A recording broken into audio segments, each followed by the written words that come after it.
পান বানাইছস? পান বানা, দরদা বাড়াই দিস। আরে একটা পান বানাইতে এত দেরি হয় নাকি?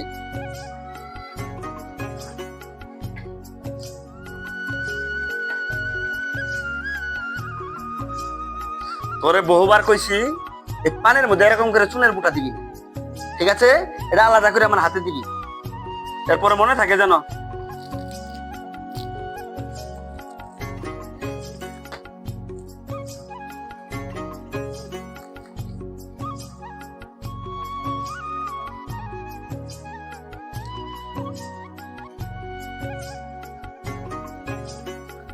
মাস্টার সাহেব বাড়িতে আছে?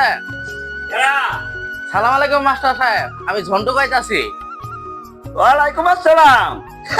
আরে ঝন্টু মিয়া, বসো। তো কি খবর তোমার?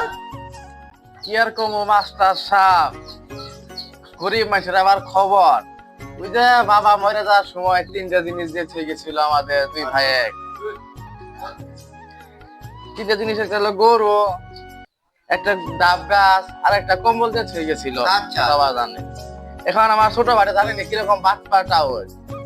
এই ছোট ভাই যে গরুটা আমার দিছে মাথা আর সে নিচে পাঁচটা নিয়ে, এখন আমি সারাটা দিন কাম্বার মতো ঘাস খাওয়াই, আর সে শুধু দিনের বেলা দুপুর বেলা করে দুধ পানা খিলাইতে আছে, আমার এক পুরা দুধও দিচ্ছে না। এখন আমি কি করবো মাস্টার সাহেব? তারপরে যে বাবার একটা ডাব গাছ দিয়ে ছেয়ে গেছিল, এই ডাব গাছের সে নিচে আগাল আর আমার দিছে গোড়া। এখন আমি দিন রাত 24 ঘন্টা গাছের গোড়ায় পানি ঢেলতেছি, খেজমত করতেছি, আমার একটা ফোঁটা ডাবের পানিও খেতে দিচ্ছে না। তারপরে যে একটা কম্বল দিয়ে ঠিক আমাদের বাবাই, এই কম্বলটা সে নিচে রাতের বেলা, শীতের সময় আমার যে দিনের বেলা। দুঃখের কথা, সে রাতের বেলা শান্তিতে ঘুম পারে, আমার একটু পাশে শুতেও দেয় না।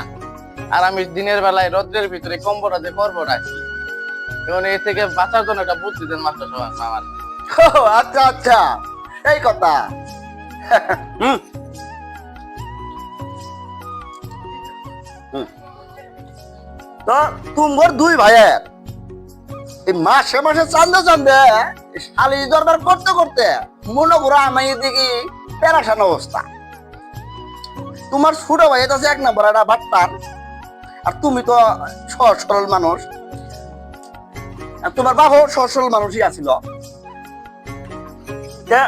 এই সহজ সরলের কারণে তোমার প্রতি আমার খুব মায়া লাগে। এখন তোমার একটা বুদ্ধি দেই, আমার বুদ্ধি মতো চলবা।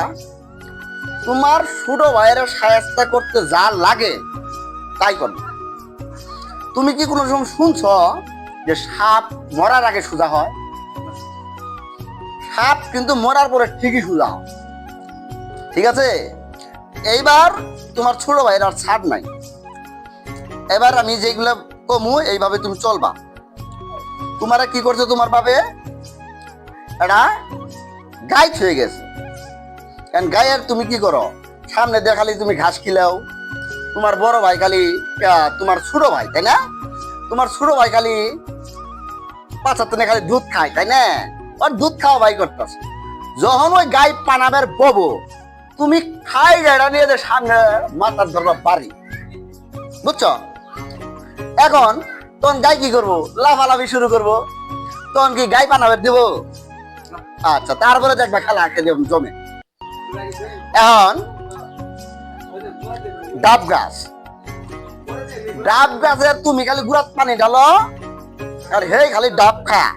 হ্যাঁ, তুমি এক কাজ করবা, যখন এই ডাব গাছে উঠবো ডাব পাড়ার জন্য, এই সময় তুমি কুইরে লেড়া নিয়ে যায় গাছের গুড়া খুব ধরবা, বুঝছো? আর কি কম্বল, কম্বল তো তোমার দিনের বেলা দিছে, তাই না? আর ওই নিচে রাতের বেলা কিরম পাশানের শীতের মধ্যে এই বাট পারে এই বড় ভাইরা কম্বলের মধ্যে নেই না? হ্যাঁ, এরকম বাট পারে এই জগতে আছে? শুনো, দিনের বেলা তুমি কম্বল ভিজাই রাখবা, তারপরে দেখবা সেই তোমারে পাও ধরবো, বুঝছো?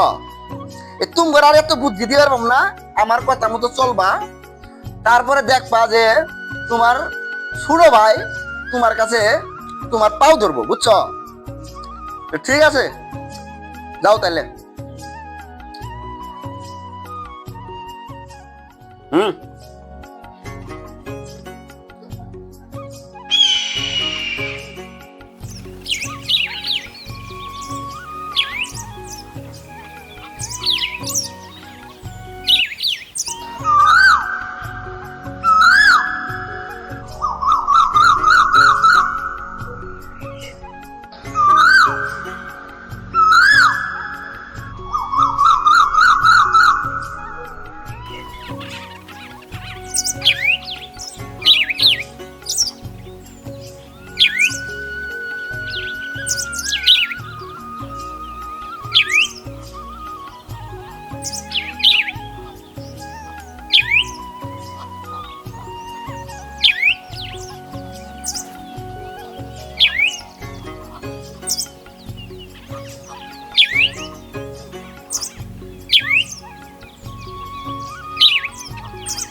আরে আরে ভাই তুমি গাই মারতেছো গে?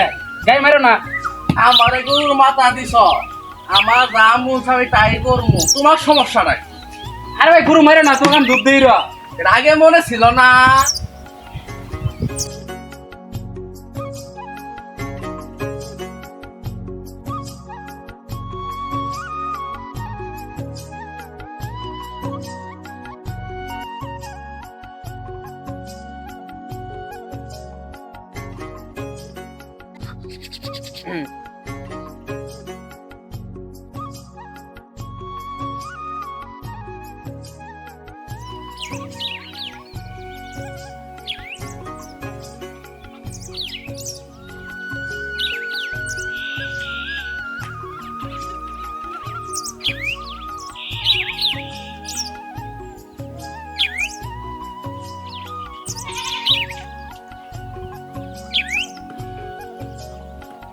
ও ভাই কি করতেছো তুমি? পাগলামি করতেছো গে?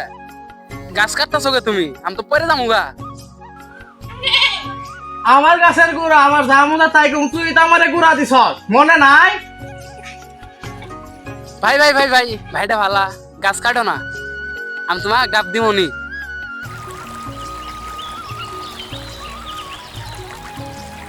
আরে ভাই কি করতেছো? কম্বল দিতে গে, কম্বল দিতে না, উড়াও উড়াও উড়াও। দিনের বেলা আমার কম্বল, যা মন চায় তাই করমু, তোর সমস্যা কি? রাতের বেলা মনে চায় না, এখন তুই রাতের বেলা খাই হারাম করে। ভাই ভাই ভাই আমার ভুলে গেছে গা। আই তো তোমার কম্বল মধ্যে নিয়ে রা, এর গার দুজন মিলে থাকি। আও